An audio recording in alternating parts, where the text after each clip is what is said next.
Oke, assalamualaikum warahmatullahi wabarakatuh. Selamat datang kembali bersama saya di channel Rino Screen. Oke, teman-teman, di sini saya akan memberikan sedikit informasi ya, sedikit ada bocoran ya mengenai kriteria ataupun syarat-syarat nantinya jika kalian tuh ingin lulus dari program JPS Kemenaker.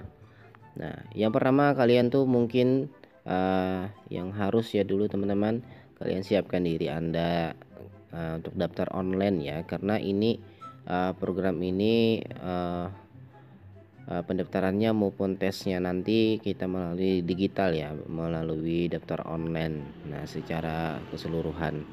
Nah, mungkin kriteria JPS Kemenaker ini faktanya ya teman-teman, sampai saat ini dinas kabupaten ataupun kota ataupun pemerintah belum mengeluarkan surat kriteria khusus ataupun syarat untuk program ini.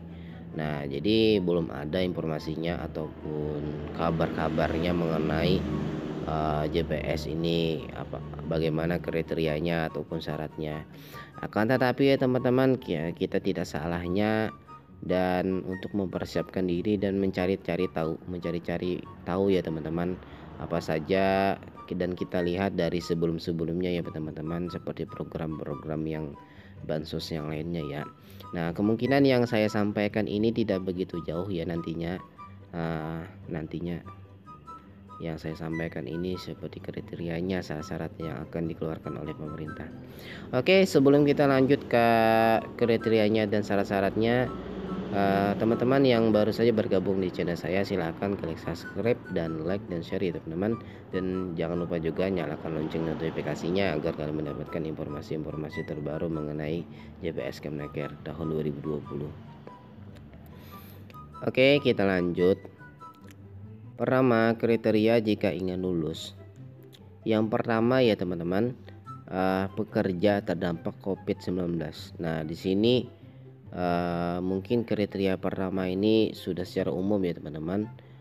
Kalian tuh, bukan kalian sih, kita semua ya teman-teman, kita mengalami musibah ya teman-teman, terdampak COVID ya teman-teman, yang menghabiskan nyawa ya teman-teman, menghabiskan korban begitu banyak ya teman-teman. Nah, mungkin ini kriteria yang paling pertama ya, yang menurut saya dan dari kabar-kabar bocoran dari teman-teman. Nah, itu yang pertama. Yang kedua, Anda sebelumnya bekerja ya teman-teman, tetapi kemudian Anda nganggur atau yang disebut di PHK. Nah, atau pemutusan hubungan kerja ya teman-teman. Jadi kalian yang di PHK, yang seperti kalian itu yang sedang bekerja di pemerintah, bekerja di perusahaan tambang ataupun perusahaan pabrik ataupun perusahaan apapun ya teman-teman, kalian itu di PHK. Nah, mungkin ini kriteria yang kedua ya teman-teman, yang bisa kita ketahui dulu. Oke, kita lanjut yang ketiga. Setelah setengah pengangguran. Nah, setengah pengangguran di sini yang dimaksud ya teman-teman, seperti kalian tuh kerja serabutan, atau kadang-kadang kerja, atau kadang-kadang nggak kerja, atau kerjanya freelance ya teman-teman, panggilan ya, bukan wanita panggilan ya teman-teman. Nah, jadi kalian tuh kadang kerja, kadang tidak kerja. Nah, jadi itu mungkin ini kriteria yang ketiga ya teman-teman. Nah, kita lanjut ya teman-teman, kriteria yang keempat. Yang keempat, wirausaha yang memiliki keterbatasan modal. Nah, mungkin di sini ya teman-teman, bagi kalian yang berusaha, bagi kalian yang berwirausaha tetapi kalian tuh memiliki modal sedikit. Nah, mungkin ini kriterianya yang dikeluarkan nantinya oleh pemerintah ya teman-teman, bisa mengikuti bisa mengikuti program JPS Kemenaker ya teman-teman.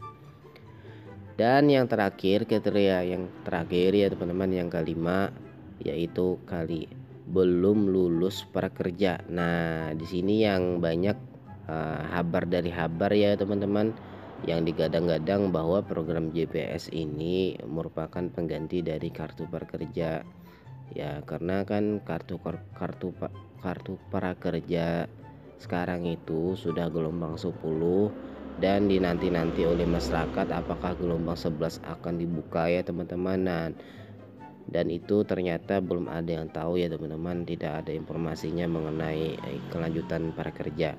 Nah, alhamdulillah JPS Kemnaker ini program baru telah dikeluarkan pemerintah untuk membantu kita ya teman-teman. Nah itu kriteria jika ingin lulus ya teman-teman. Nah kita lanjut syarat-syaratnya. Syarat-syaratnya yang pertama ya teman-teman, kalian warga negara Indonesia atau WNI. Nah kalau seandainya kalian tuh bukan warga negara Indonesia ya teman-teman, kalian tidak bisa ikut. Misalnya kalian dari warga negara Korea misalkan teman-teman, misalkan kalian warga negara asing dari orang barat teman-teman, dari orang mana gitu ya teman-teman. Nah itu syarat yang paling utama ya teman, pasti dah. Nah oke, yang kedua memiliki NIK dan KTP. Nah jadi kalian tuh wajib ya teman-teman memiliki KTP. Nah nanti KTP-nya tuh yang akan dimasukkan di web resminya JPS nanti nomor induk ya teman-teman, untuk memastikan data Anda gitu ya. Nah itu yang syarat-syarat yang kedua. Yang ketiga, sesuai kategori atau kriteria yang disebutkan di atas ya teman-teman. Nah misalnya ya teman-teman, misalkan kategori kalian tuh setengah pengangguran ya teman-teman, atau wirausaha yang modalnya sedikit, atau kalian tuh bekerja terdampak COVID misalkan teman-teman, atau kalian tuh yang sedang di PHK, atau kalian yang belum lulus prakerja. Nah itu yang disebut dengan sesuai kategori ya teman-teman. Nah itu yang syarat-syarat yang ketiga. Oke, kita lanjut syarat-syarat yang keempat ya teman-teman. Syarat yang keempat, kalian bukan pegawai BUMN ya teman-teman, atau BUMD ya teman-teman.